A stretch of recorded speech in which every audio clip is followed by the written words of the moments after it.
The light this way. Oh, that's so nice.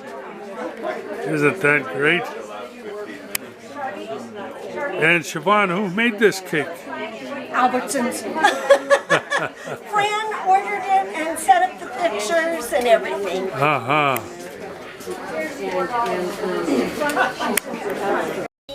Microphones as to who's bossiest. I'll win. and I'll win just because Gretchen didn't want to tell her story. She's like most people that says, I do not have a story. And like most people, she really does. But before we start tonight, I affectionately said I could pimp her out, which is probably not the real correct term.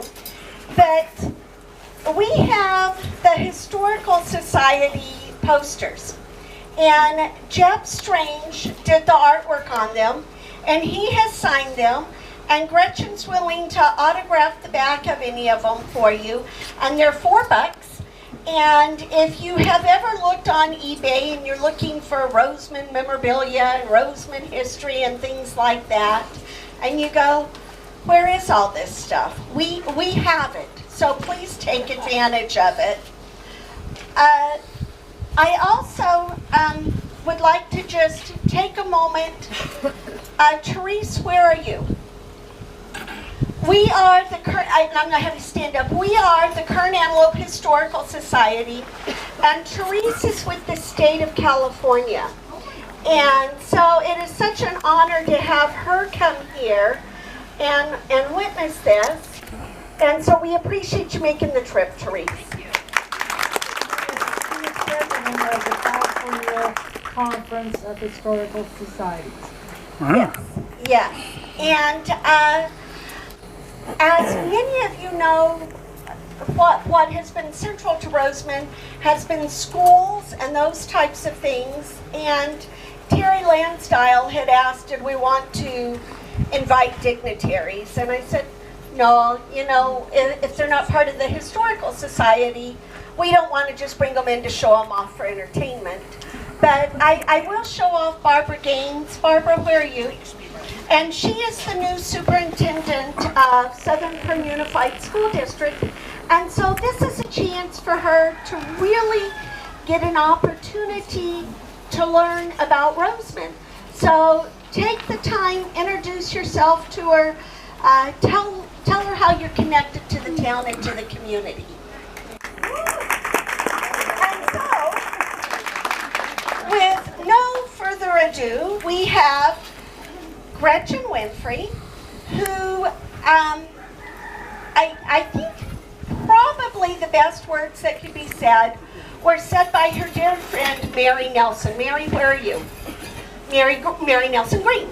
And Mary said that Gretchen is one of the most thorough, meticulous, generous, thoughtful, relationship-oriented, intrinsically motivated people she knows. And without a doubt, that is 100% true.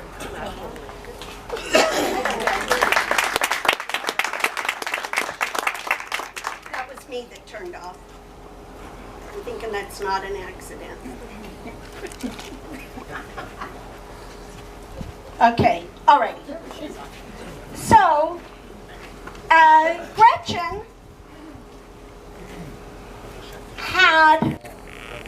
these were her grandparents, and I'm going to let her tell you the story of her grandparents.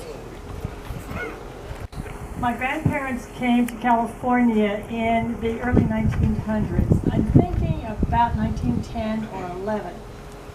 And the story that I was told is my grandmother. Can you turn it up? Is it better now? Okay, I'm supposed to talk right into this. My grandmother had a respiratory infection for months and months and months. I suspect she had what they called consumption at that time. They lived back in Missouri. She was not getting better, and so the whole family moved to the Imperial Valley, where it was a desert, where it was dry. And so they came in I think about 11. My mother was born in 1903, and my mother is the one right behind my grandfather. There were 3 children. My aunt married my mother, and then the youngest one was actually born in California, my Aunt Lou. There is, whoops, and before we go on there, Gretchen's grandfather died before she was born. 3 months before I was born, actually. And you talk about the power of a legacy that you will leave.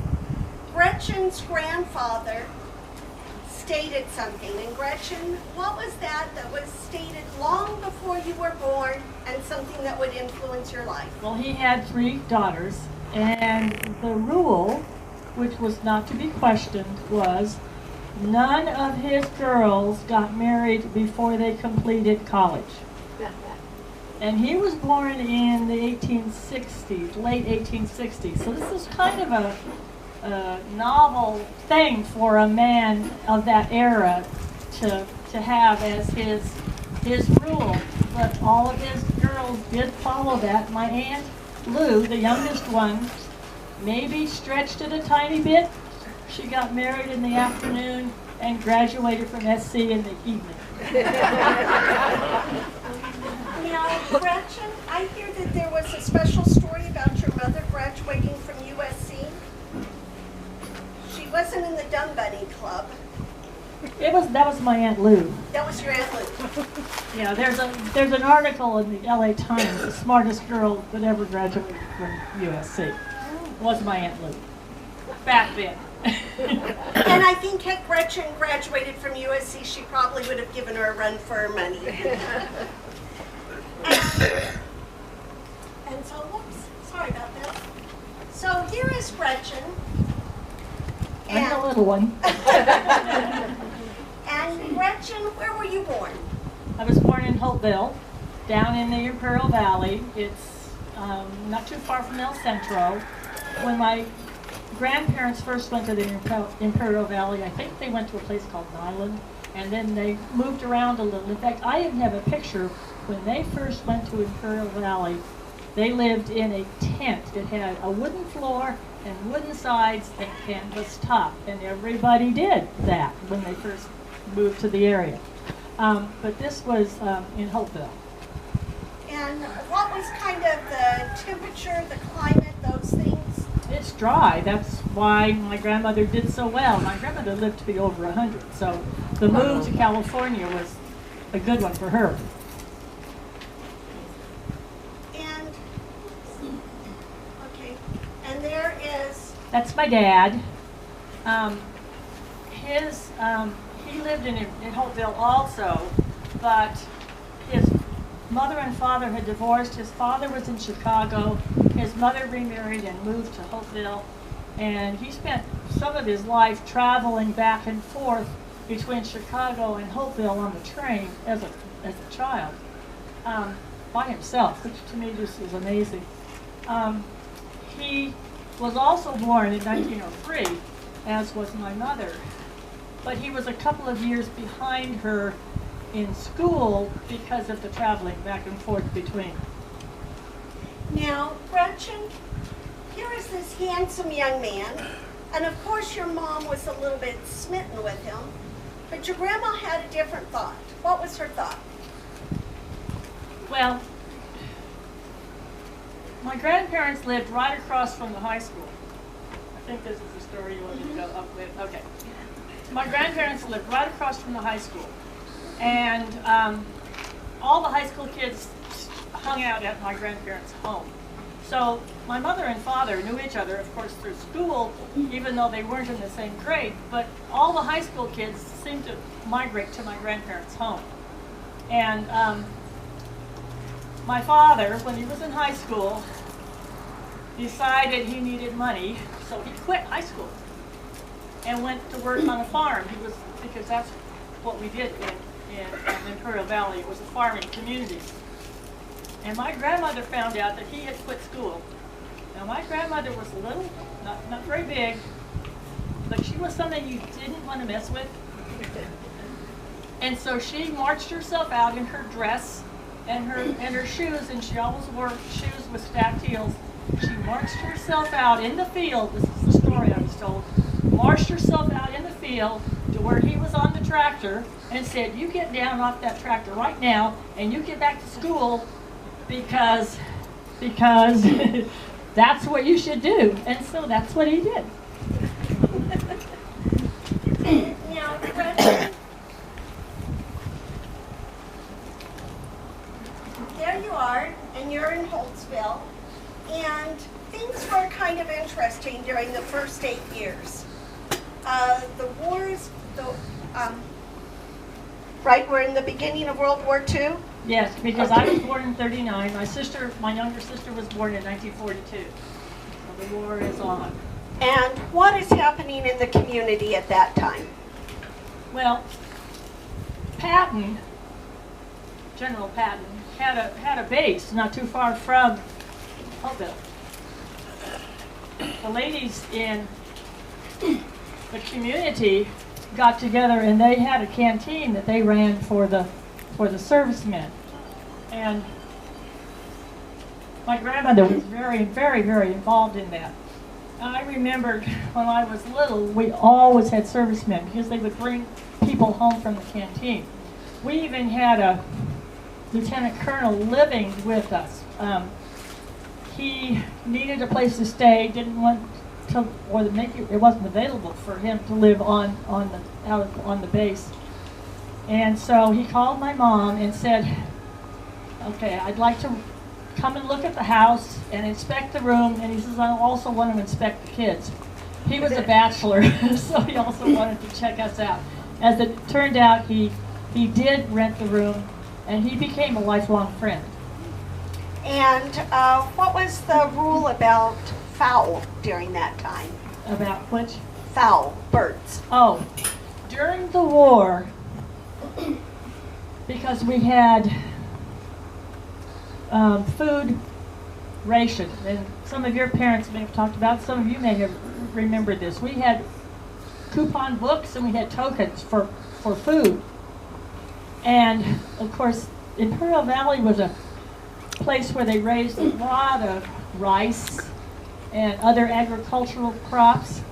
And so you were not allowed, the general public was not allowed to hunt. And the farmers were allowed to shoot the birds that came in after the crops, but they were not allowed to pick up the carcass. And of course you had a lot of wonderful duck that was laying around that supposedly couldn't get picked up. But every morning I remember opening the kitchen door and there'd be a pile of duck on the stoop. Of course we had no idea where they came from. We had so many duck that my mother even gave some of the duck to the general's wife who was leasing a house in the town. And when her husband questioned her about where she got the duck, she said, "I shot him." She never did tell him where she got the duck. Now, Gretchen's mom was quite a historian, and she kept records of all sorts of things. And Gretchen, tell us about this letter that you received. It didn't come in just in the mail. No, it came via mail. Our next door neighbor was a man who enlisted in the CBs And during this is World War II. 1944. And he had been my absolute best friend. There weren't other kids around. In fact, I had imaginary playmates. In fact, my sister was named for my 2 imaginary playmates. But I was his shadow, and so when he went in the service, he wrote me these email. Of course, I couldn't read them, but he wrote me these email notes. And what is so precious about these female notes is the trivialness of it. You know, he writes to her and he says, "I received your Valentine." You know, not these deep, thoughtful things, but how are the cats? Glad you're feeding the chickens. and I received your Valentine. And so these special, special memories have been documented. And then I want you to note right here. This is Gretchen, and Gretchen, what are you doing? Well, I used to spend a lot of time in that tree. I like that tree. Now you stop and think, during this era, little girls weren't encouraged to climb trees. They weren't encouraged to be bold. And here she is, she's had a grandfather who before she was born has said, I expect my girls to go to college. And here is just kind of this risk taker, this willing to take on the world. And this is Gretchen, so true to her form now. That's the high school across the street. And in fact, I can tell you, I don't think I told you this story about the tree. I didn't tell you the story about me wandering out in the desert, did I? No. I was in this very tree, and a horse-drawn wagon went by, and I've always been crazy about horses. And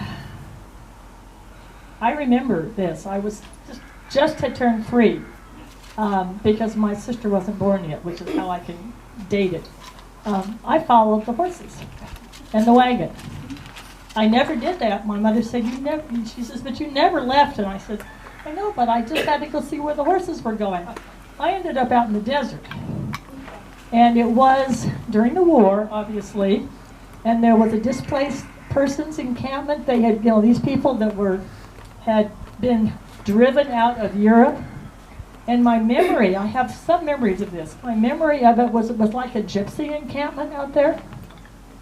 And I was out there for some time, and of course my poor mother missed me and was going crazy.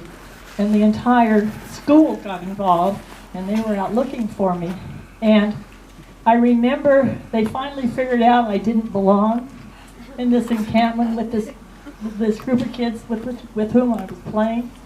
And so the man who was in charge loaded me in his car. I remember the trip back into Hopeville, and they took me to the city hall, and I had just had my hair cut from when I had been in the city hall with my grandmother the week before, and I kept trying to tell a lady what my name was, but I had my hair cut, and she didn't recognize me.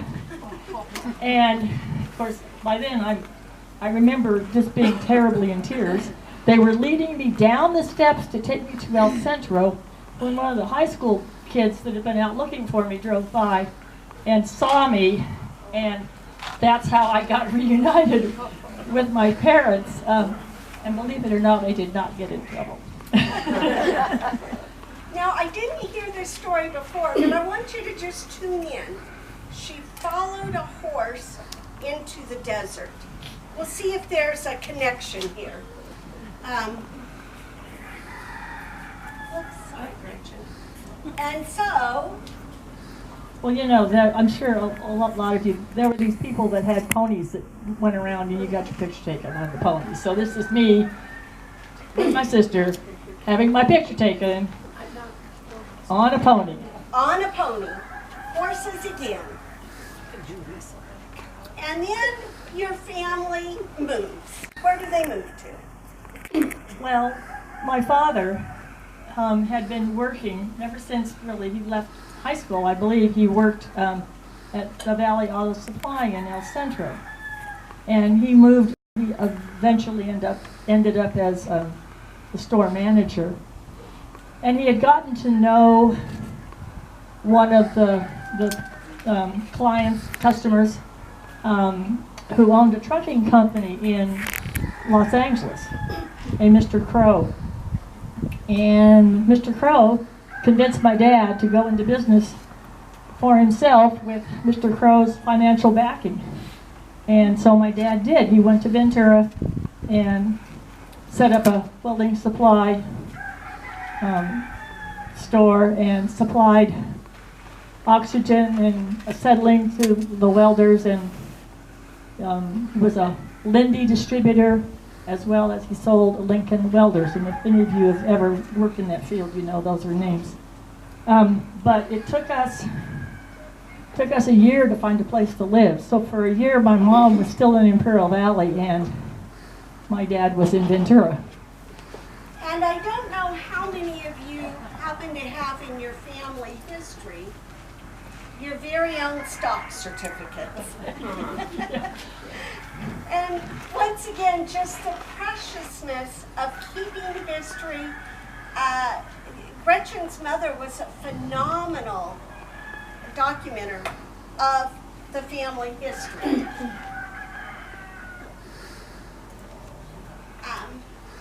And Gretchen, who are these players over here? Well, it's my dad, my mom, myself, and my younger sister, Roberta.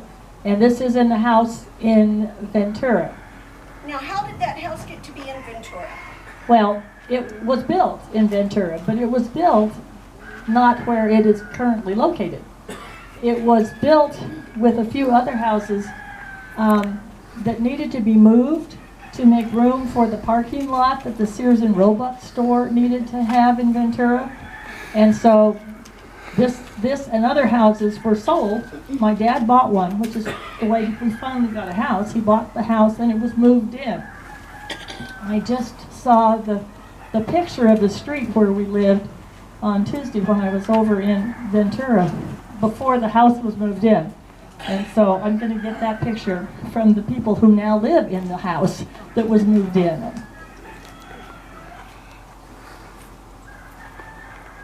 And there is Gretchen, and Gretchen starts high school over in Ventura.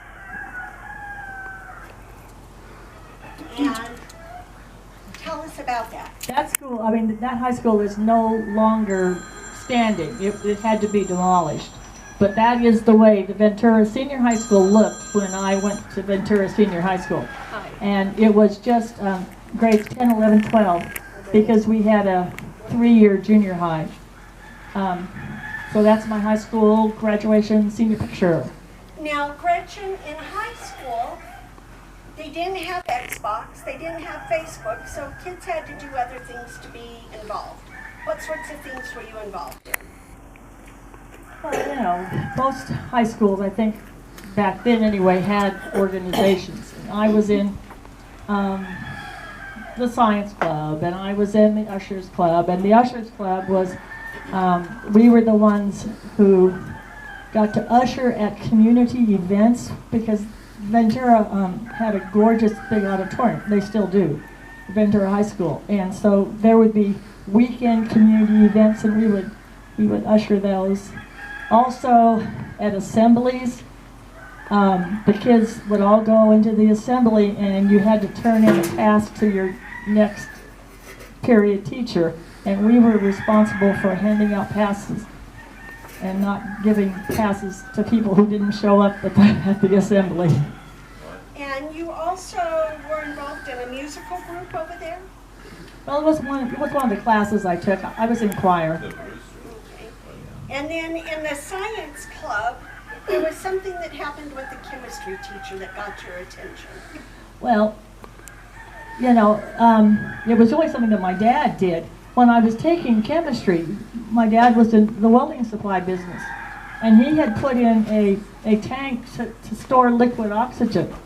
And so he would he brought to my chemistry class, and I think he did it for a few years afterwards, he brought a container of liquid oxygen. Of course, none of us had ever seen liquid oxygen.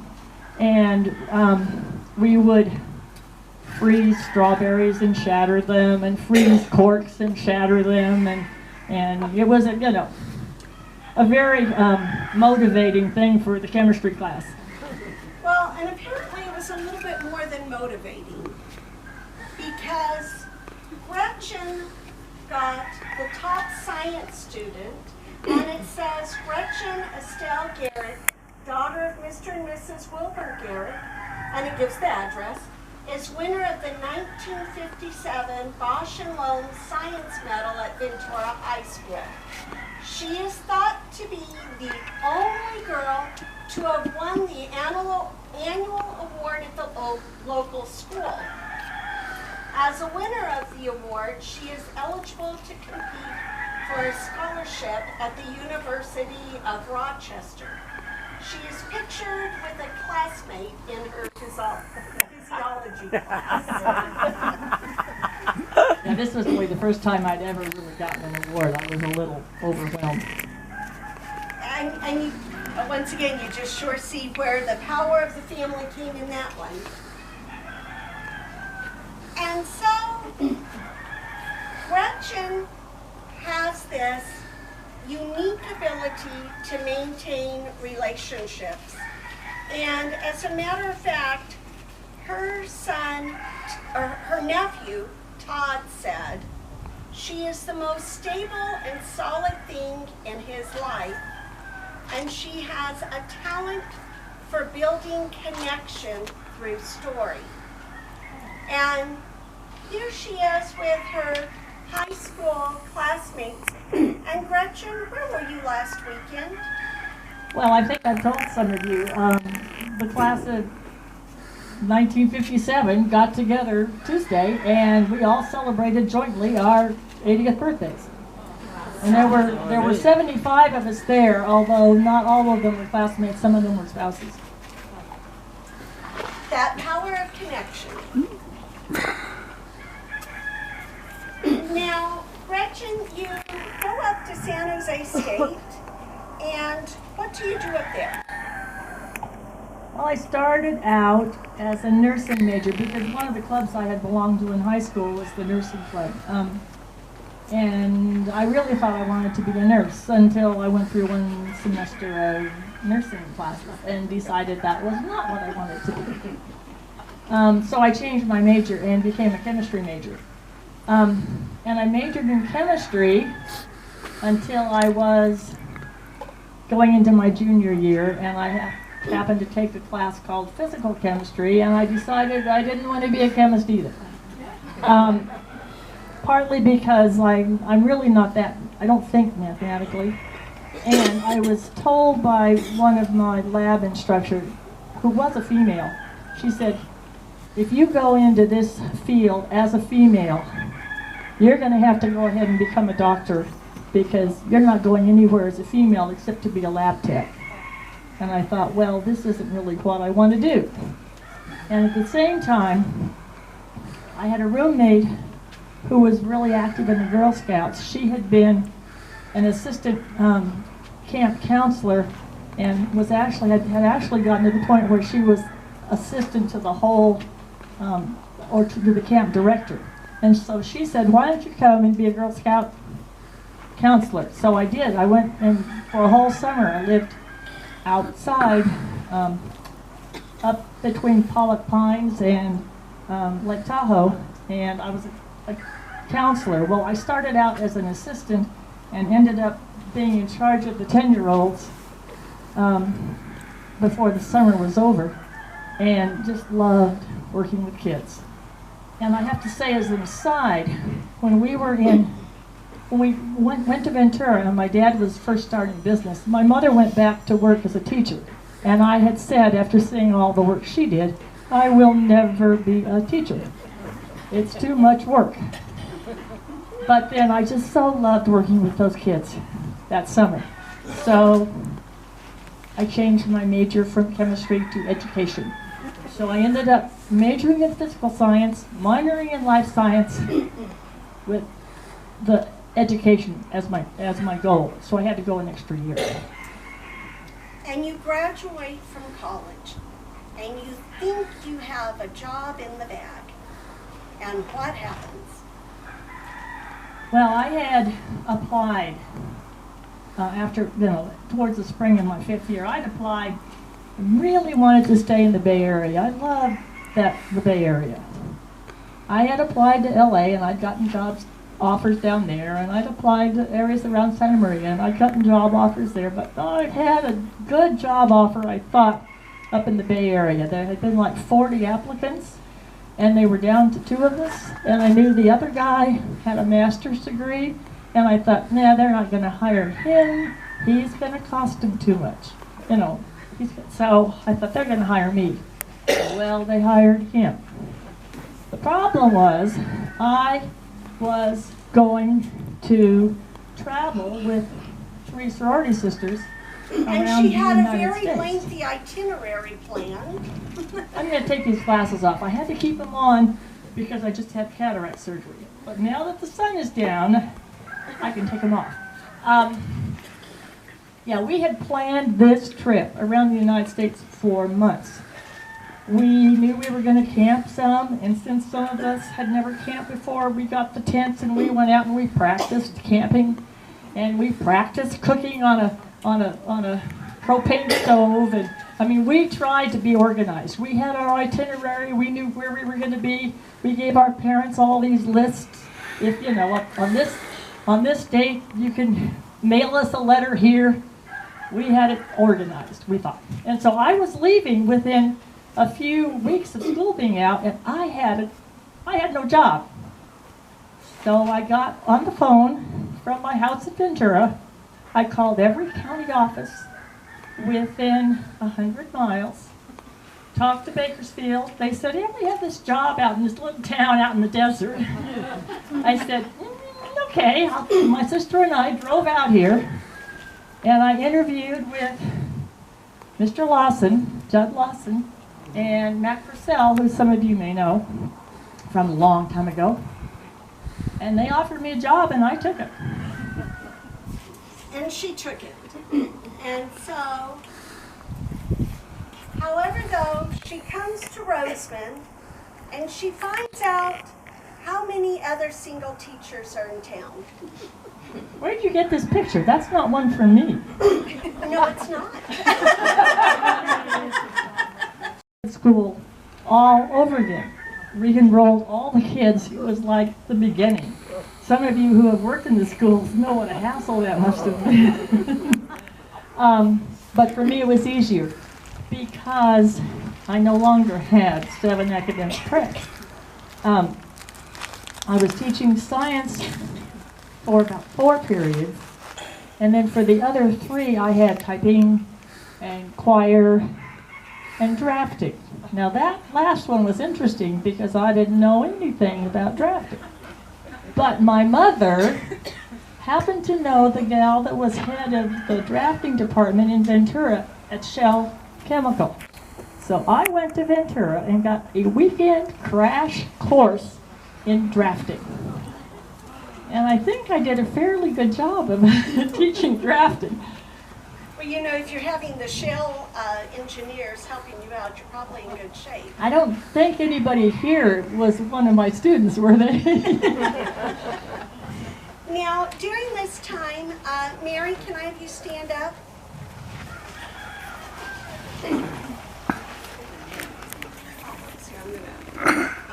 Whoops, Mary, I'm going to have you sit down. Sorry. Sorry, I got my slides out of order, so we'll go with the slides. Now, Mr. Lawson. That's Mr. Lawson in the cowboy hat. Yeah. Now, he had a little bit of a theory about this poor, lonely girl coming from Ventura. Read music and play the treble clef because I had played both the violin and the clarinet when I was littler. I never did learn the bass clef, but I could pick out a melody with my right hand.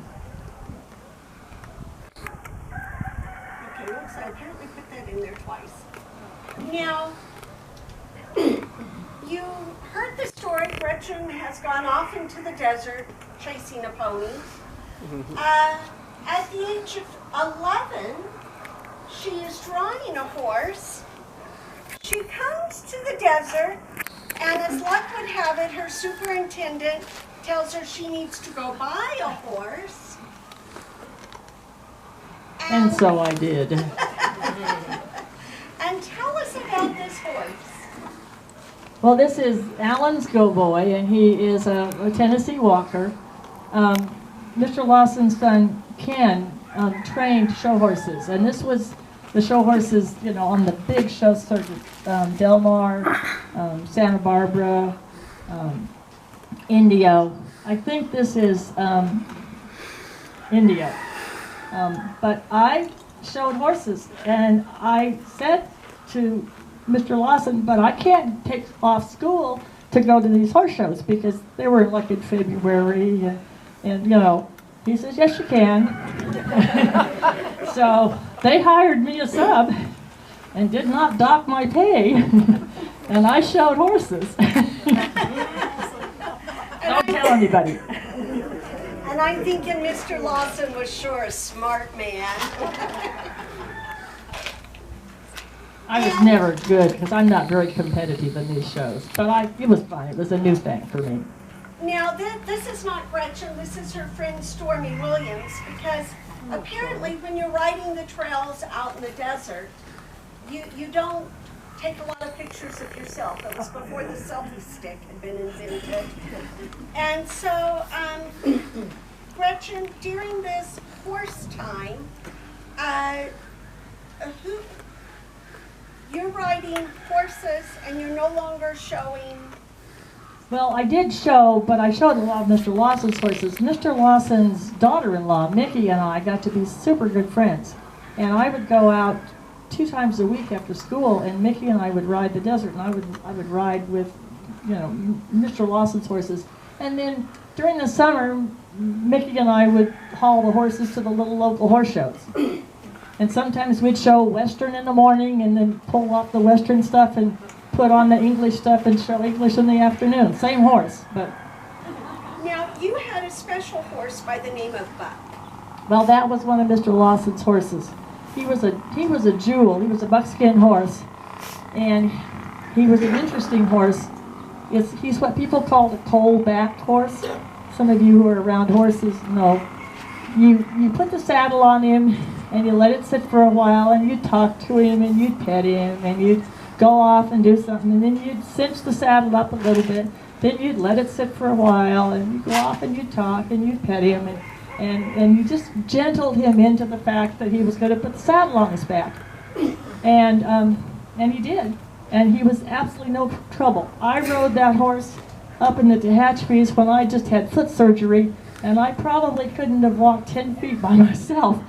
I had the whole tennis shoe, and I was in tennis shoes, which you should never do when you're riding anyway. But I had the whole tennis shoe cut up so my foot wasn't bound, and I rode that horse up in the Tehachapi's. Mickey rode that horse when she was 8 months pregnant. She showed the horse when she was 8 months pregnant. But I have seen that horse buck like you would not believe. A man comes in, throws the saddle on, cinched him up, climbed in the saddle, and that horse unloaded the man. He needed a lady's touch. Oh, there's Buck.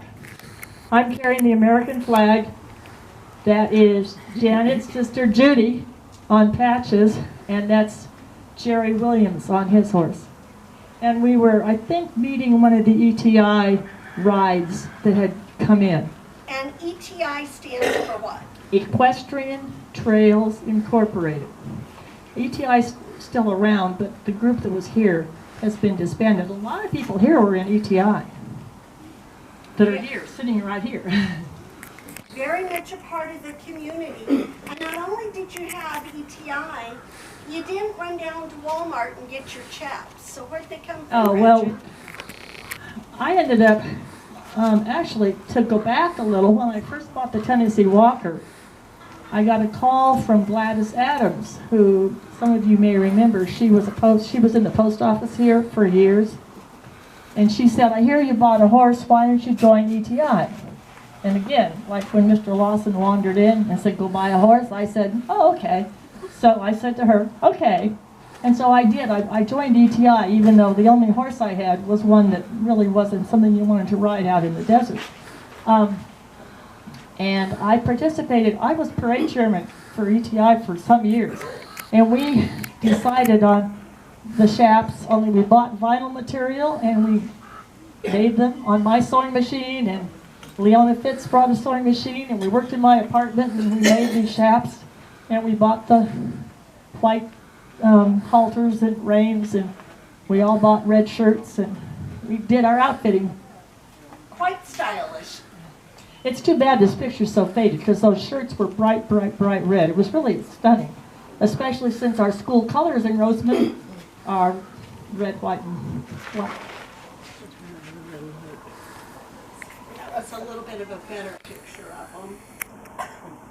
As better as you can get with old pictures. And then, Mary, if I could have you stand up now, sorry.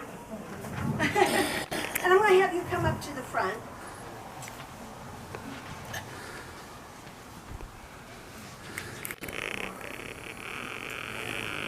Now, this is the original Mary Nelson.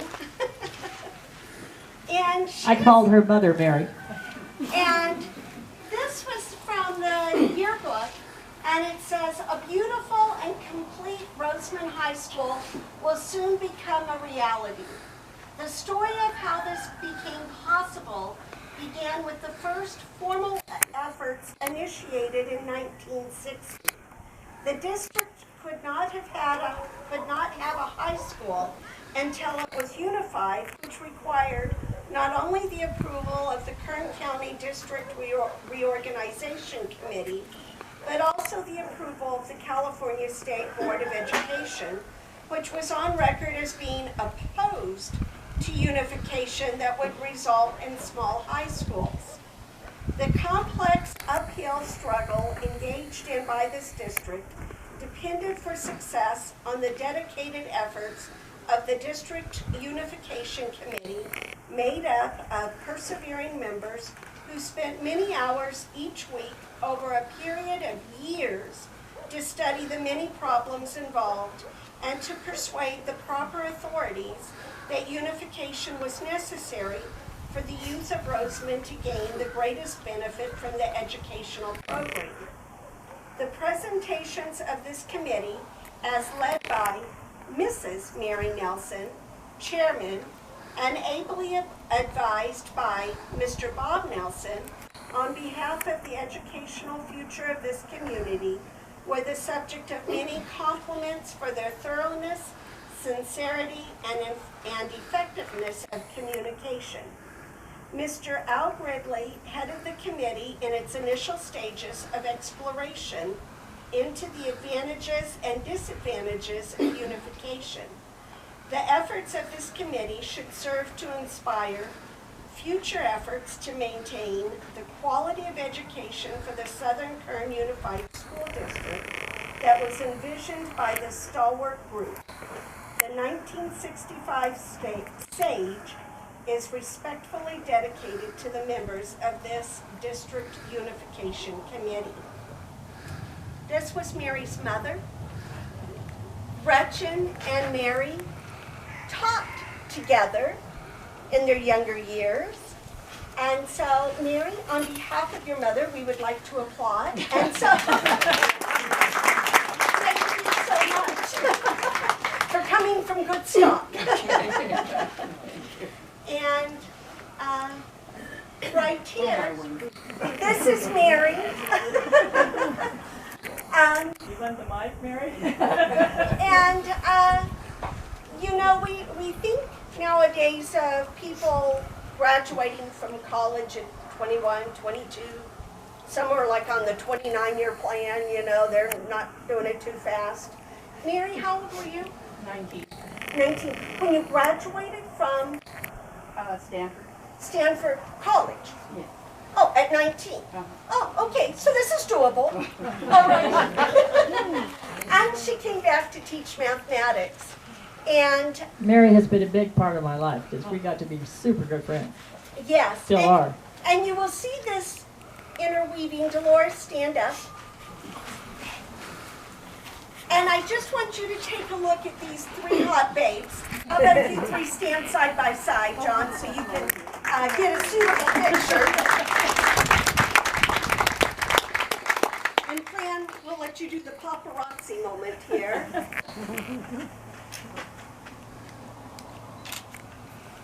And as this goes, you will see how this story continues to unfold. So I will have you ladies have a seat. Well, you can sit back there, that's fine. Mary shared with me, now mind you, you've got Gretchen climbing trees, graduating with science honors, and all of these other things. She and Mary were known for being out in the desert riding motorcycles. Only once. For me. Mary was more.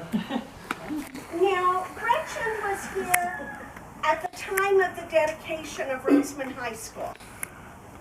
Gretchen, do you want to add anything to that?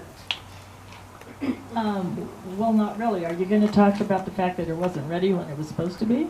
Well, yeah, we'll add on that one. Just real quick here, this is Mrs. Graves. That's, yeah, the Graves. And so, when you're looking at Charles Graves and the family history, this is his wife.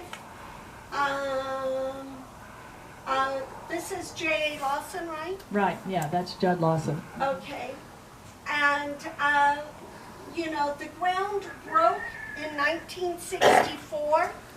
The goal was to start it in 1966, right? In September. In September. And Gretchen, now of course, now you'd have to, one, know how thorough Gretchen is. So you've seen her plans for summer vacation. So Gretchen, how long was your order to set up a science class? Well, I didn't know that until you showed me the piece of paper. You know, we had taught junior high, and now suddenly we're going to become a high school. And we're going to be teaching chemistry, and we're going to be teaching biology, and you take materials. Now, you must have gotten this from maybe Miss Ann over there. Anyway, according to what's on my paper, she said my initial order was 160 pages. But the thing that I need to tell you about that is, the order came in at the beginning of the 1966 school year, and the high school was not ready to be occupied. So there were boxes in my science classroom, because we taught biology, and we taught chemistry, and we taught all of the upper classes. I was teaching still in the same junior high classroom with boxes stacked floor to ceiling on each side of the room. I'm sure the fire department would have had a fit. And the kindergarten tables were my lab tables, because that's the only tables we had at the moment. So I taught chemistry for several months on kindergarten lab tables. Now, when you look at the community and you look at what people did, parents were involved. They were eyeball deep in the school system. They were eyeball deep in what was going on. Things were not happening unless parents were involved. It was an open door. You had the Catalina committee for... Well, that's, before we had a high school, of course, the 8th grade was the highest you could go to school in Rosamond, and so there was a major event happening when the 8th graders graduated, or towards the end of their year, and they took the whole class to Catalina, all the 8th graders. I only went on one of those trips. It was pretty amazing, and it was the parents who put it together. They organized it, they raised the money. Every 8th grade student went to Catalina. It was the first time some of these kids had been out of the valley, and it was just amazing. I remember sitting with some of the boys when we stopped at Knott's Berry Farm to have lunch, and I don't think they'd ever seen a table set with a couple of forks, you know, the salad fork, the regular fork, the knife, and it was like they were just, what's this? It was really funny, but it was a great experience for them. You had the PTA executive board. You had the high school study group. Once again, all being run by parents. You had room mothers, the executive board of band parents clubs, PTA chairman. The community was alive and involved in the schools. Very, very much so. And the social aspect of it went through there. This was an article that was written after the high school was open and operating. And when the high school opened, I remember Matt Purcell, who was the first principal, came to me and said, I want you to go start a science club.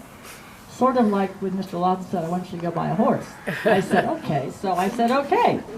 And so I did. And the science club, we went a lot of places. I don't know if any of you went on the science club trips with us. Some of you did. Yeah, some of you did. We went to a lot of places. This was written after one of our trips. And once again, just this intimate connection.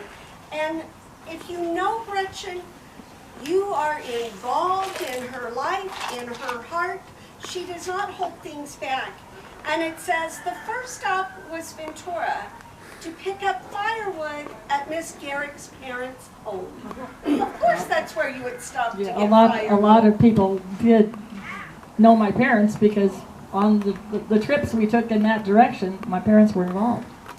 And, you know, they just go on and on about what a wonderful time they had. We spent an hour and a half romping joyfully through the magnificent forest. I think we went to the Santa Barbara Botanical Gardens, didn't we that time? Okay. Yes. And then came the food, our wiener roast on the beach. The weather was chilly, but some of us went wading despite the weather. Around that night, 21 tired and happy teenagers pulled into the gates of RHS. Thank you, Miss Garrick, Miss Newman, Mrs. Castle, and Mrs. Turner. So those were the drivers on the people that drove the cars that took the kids. And, you know, once again, Gretchen's ability to bring people in. I will just share a quick side note with you into the nursing program. And she had to have chemistry. And we were a one-car family. And I don't know somehow or another how she and Gretchen got to talking about Gretchen teaching chemistry. Actually, the principal called me in and told me that your mother wanted to take chemistry, and what did I think about having somebody's parent in my class as a student? And I said, okay. And because that is so much like Gretchen. And actually, she did, I mean, it was the best chemistry class because the other kids really responded because her mom was so dedicated that kind of rubbed off on the other kids. So I'd do that again in a heartbeat. And so there's Gretchen with the science club.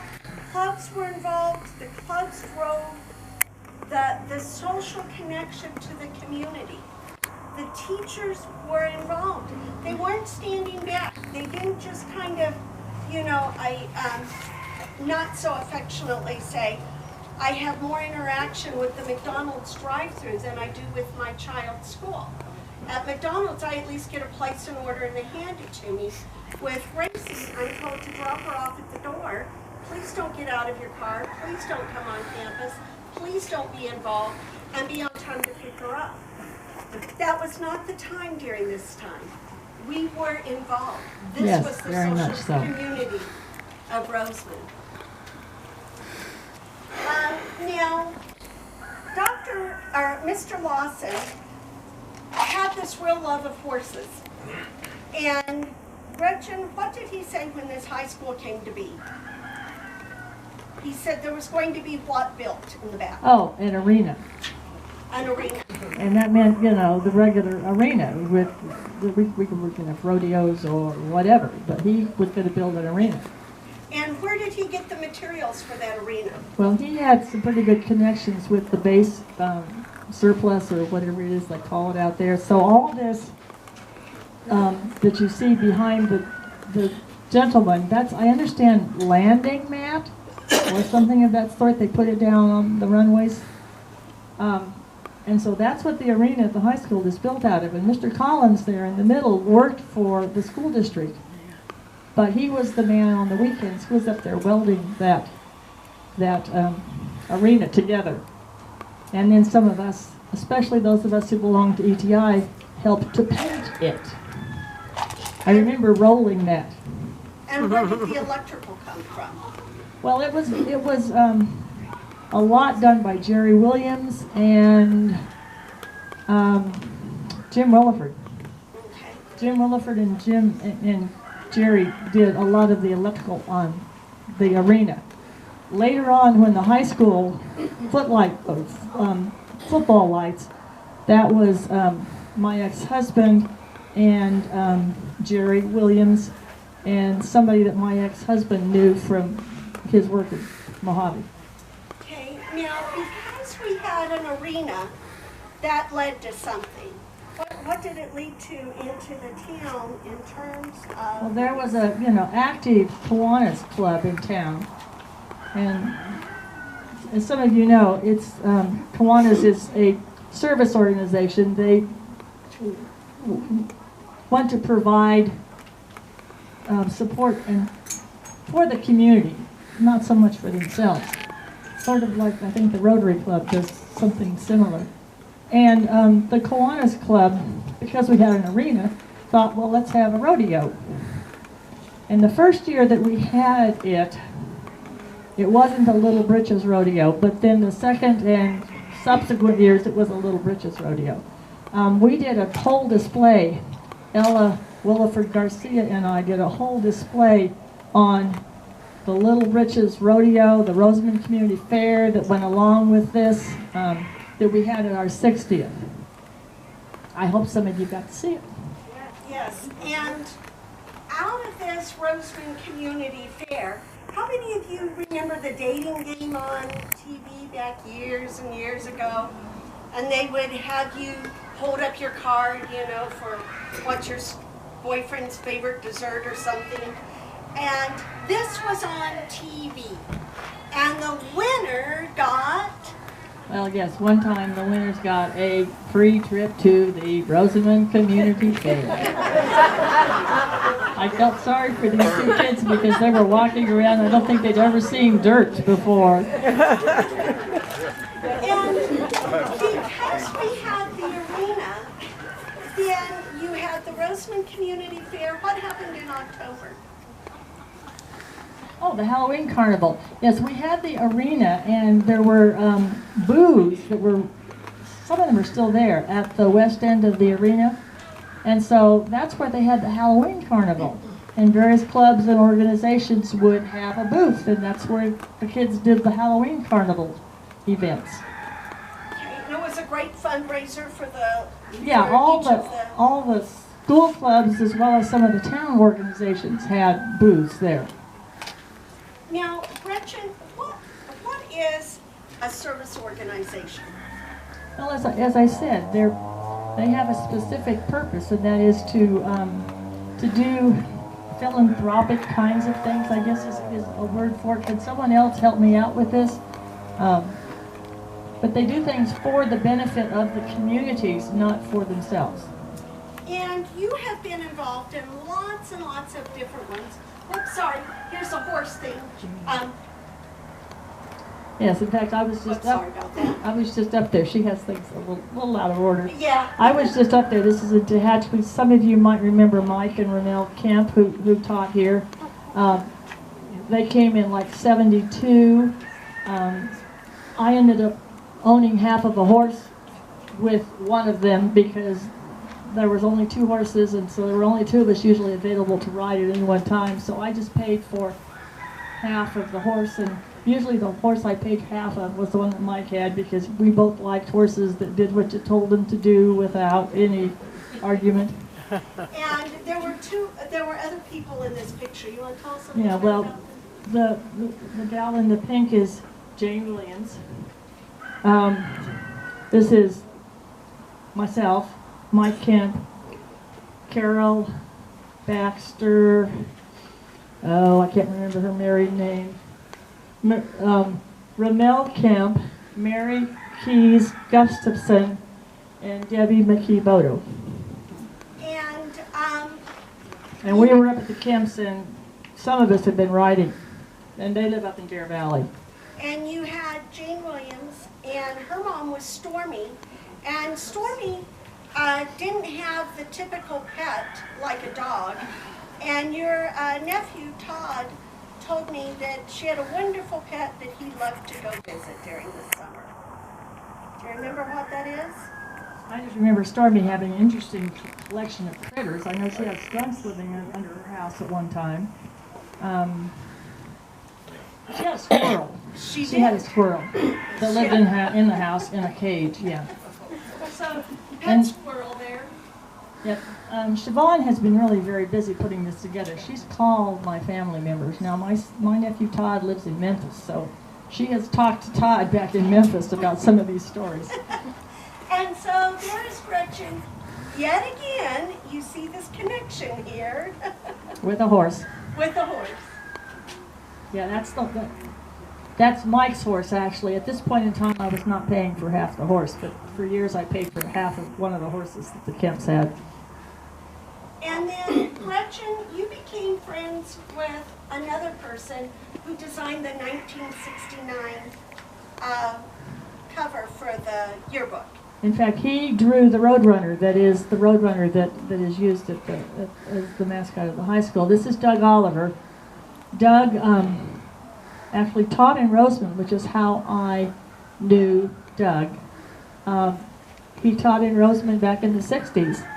He is a well-known artist now. If you've ever been to the Lancaster Performing Arts Center, that enormous picture that's there in the staircase is a Doug Oliver. Doug and his wife Barbara live back in Prescott. I was able to visit him when I was in Prescott once and got to see his house and his studio. He's a charming, charming man and extremely talented. And I have one of his paintings. This one. Yep, that's it. That's not a typical Doug Oliver. He is known for his desert scapes. He said that he in clouds. He said he would see these as he was driving from Lancaster to Rosamond. He would see these wonderful cloud formations and the way the sun would shine on them. And that's what gave him his idea to do these fantastic desert scapes with his wonderful clouds. This is not a typical Doug Oliver, but I liked it because I used to live in Ventura and I kind of liked it. And so if you get a chance to go to LPAC, that painting that Gretchen is talking about is going right up the stairs. Yep. And then, Gretchen, you guys were involved in other... This was a Kiwanis project. And again, you know, Kiwanis was a service organization wanting to do things for the community. And they would have a Christmas giveaway. And they did it for years, Dolores, if I remember. And we would sometimes get toys from Costco, no, it wasn't Costco, Gemco, from Gemco that had been returned or damaged a little, and the guys would repair them. And this was I mean, we had a lot to give away. And this went on, you know, for some years. And apparently quite a bit of fun. Gretchen told me that all good civic organizations have to have fun. I think that's Russ Williford. It is. As Santa Claus. It is. And of course that's my ex-husband as the kid. Now, the Kiwanis Club, they sponsored the toy giveaway. They sponsored Little Britches Rodeo. They were involved in glasses. They did the elementary school reading ribbons for years. Yes. And they also formed a corporation. What was that corporation on Sierra Highway? Well, it was members of the Kiwanis Club, not the Kiwanis Club officially, but I think the whole idea originated with some of the members of the Kiwanis Club at that time. And they bought the land at the corner of Sierra Highway and Rosamond Boulevard. And this was just individual members of the club that got the money and did this. And they formed a nonprofit corporation, which is now Rosamond Hills, which owns the apartment complex for seniors of low to moderate income there at the corner of Sierra Highway and Rosamond Boulevard. And the core of that was people from the Kiwanis Club, I believe. Isn't that right, Dolores? I think yes, most of them were, not all of them. No, they were not all involved, but they knew somebody who was involved with the Kiwanis Club.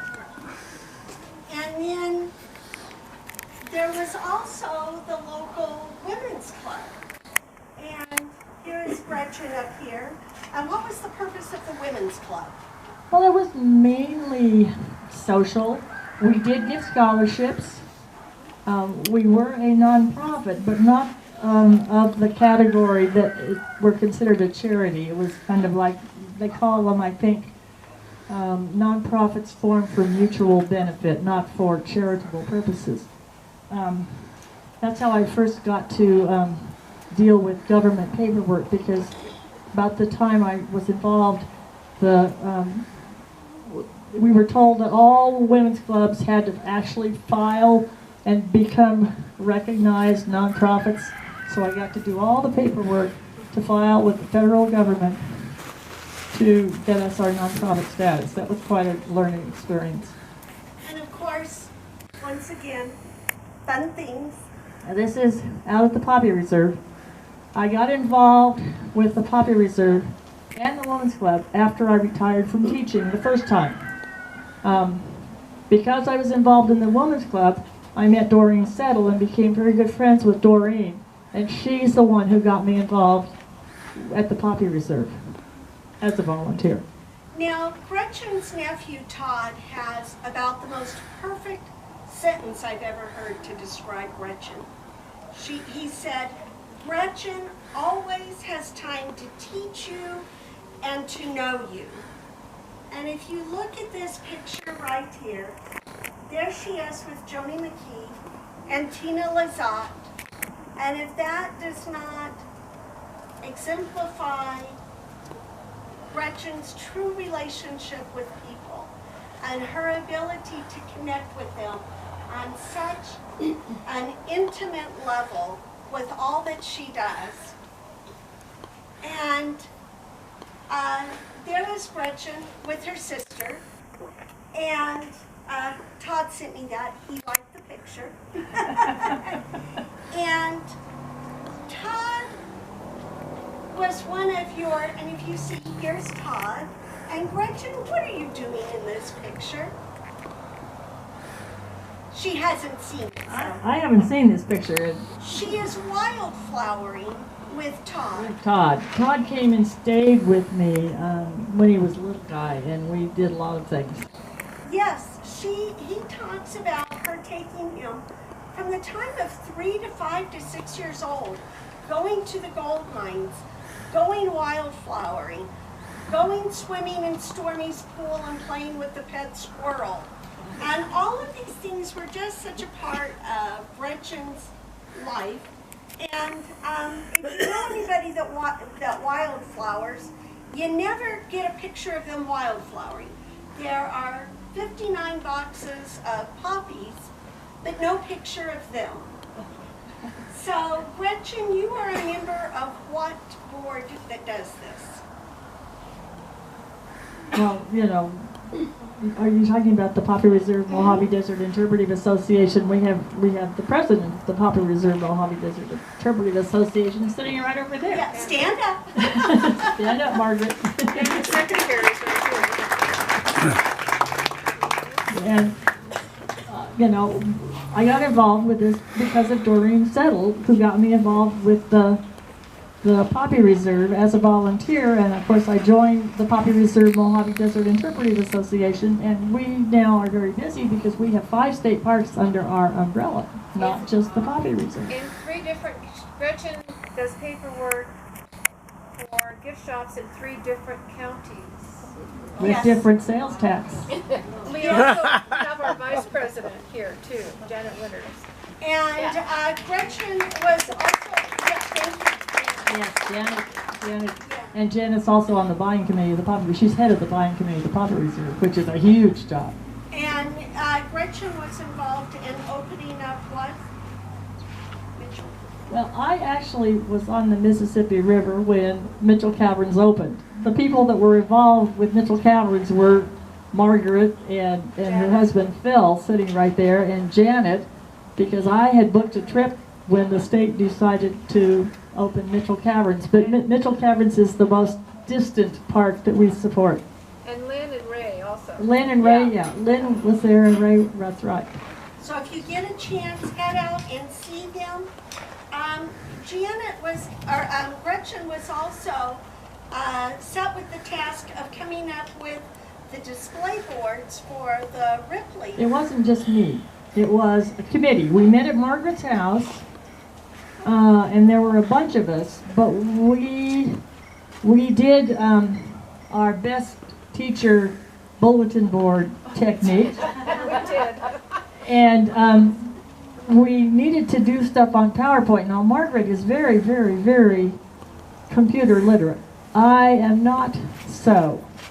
And I wanted to put up or get these pictures ready for the display boards out at Ripley. And I had gone with Mary Green and a bunch of gals to Hawaii surfing. And she had her computer up there and she was working on a PowerPoint. And I said, oh, I really need to learn how to do PowerPoint. Margaret knows how. I didn't know how. And so I had a on the airplane lesson in how to do PowerPoint. So I came home and then I put the PowerPoint thing together that we originally used on those display boards before we paid to have them done professionally.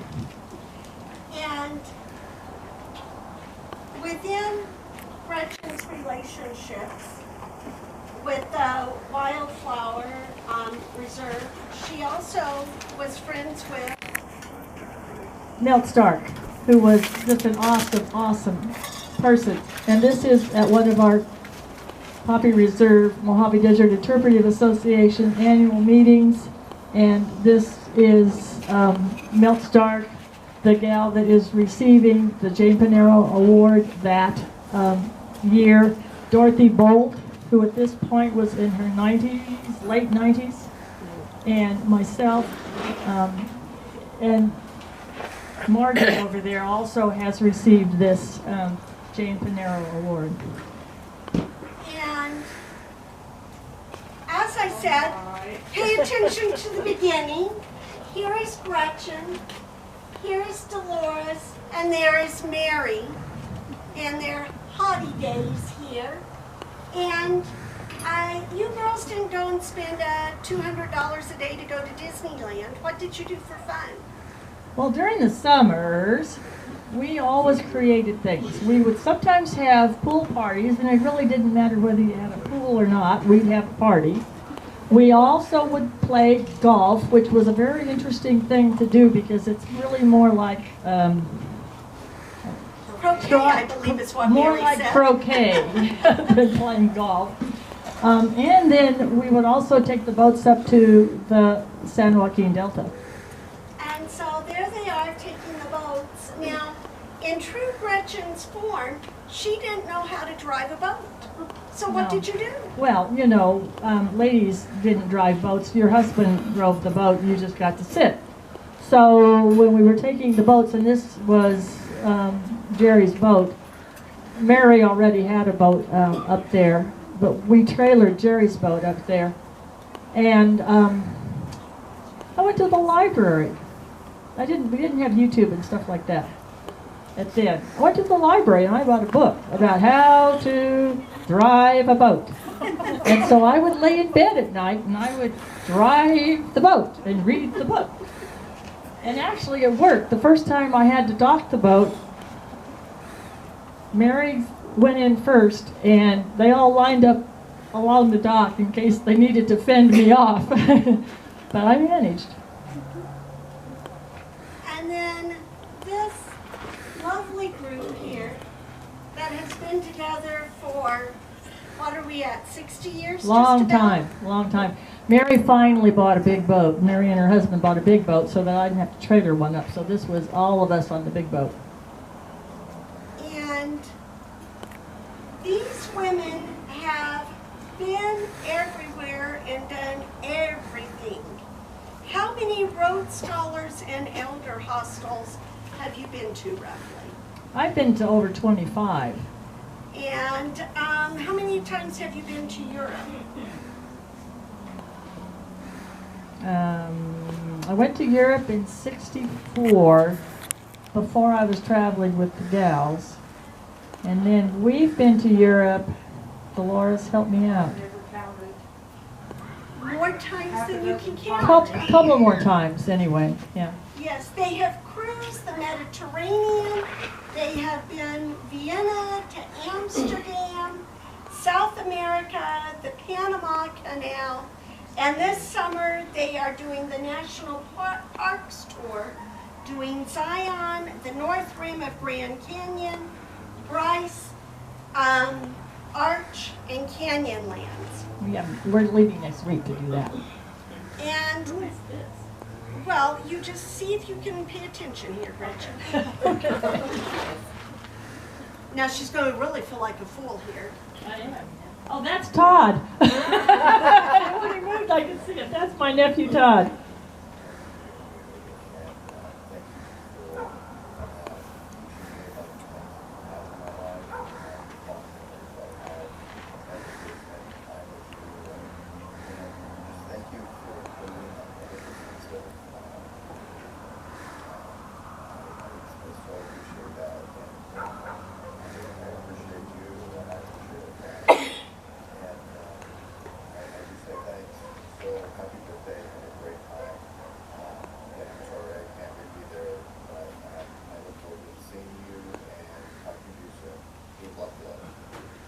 Oh, thank you, Chavonne. Chavonne's been tapping all of my family resources.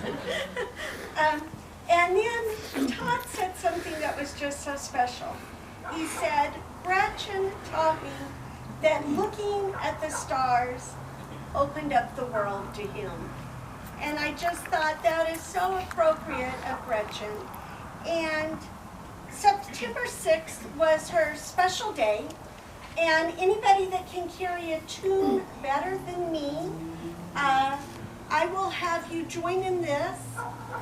And Oh, those are my other nieces and their kids, my sister's kids. happy birthday to you. Happy birthday to you. Happy birthday, dear Gretchen. Happy birthday to you.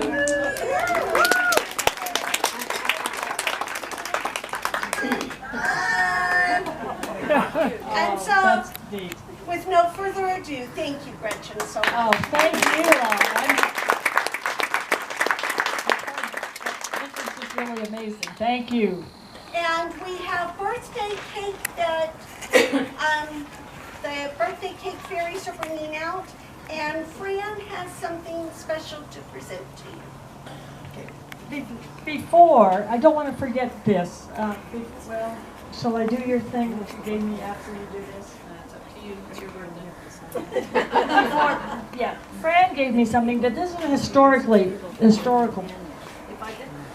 Down here and get it. Someone found this at a yard sale, and it's been given to the Historical Society, and it says, "Spring in the Antelope Valley, the desert where that is close to the sky." And it's a poem, and it's written by someone named Charles Racine. Does anyone know that name? It's beautiful. Anyway, we now have it as Historical Society, and I want to let you guys, my hand is cramping from holding the microphone. If anybody wants to come look at it, I'll leave it out here. And I want to, before we continue, want to remind all of you that we do have another meeting in a month. It'll be at the library. And Chavonne has, I think, a wonderful program lined up. It's about Rosamond schools, correct? The history of History Rosamond of Rosamond. Elementary School, and Ann Yost is going to be doing that. Bless her heart, not Ann's, that's totally irrelevant, but bless Rosamond Elementary School's heart, she turned 90 and nobody noticed. Rosamond Elementary School. Rosamond Elementary did. And yeah, not Ann, because boy, now I'd really be in trouble. And so, Fran, is it okay if I tear this a little bit to help Gretchen? Oh, sure. Okay, alrighty. Okay, I'm going to turn, or shall I leave this on or turn it off? It's up to you, my dear. But I'm going to help you open this a little bit because I know I've had you standing and in the sun and in the and holding the microphone. Need a stand for it. So, And some lights. I need some lights so we can see what it is. and Fran has a love of tape. There we go. Oh, my word! Look at that. And so you have a caricature of Gretchen, and this card says all the things she is involved in: Rosamond Hills, family, Saddleback Buttes, Gamma Kappa Delta, California Conference of Historical Societies, Southern Kern Unified School District, Mitchell Caverns Community, Kern Antelope Historical Society, California Poppy Reserve, and friends. Oh, thank you all. Thank you.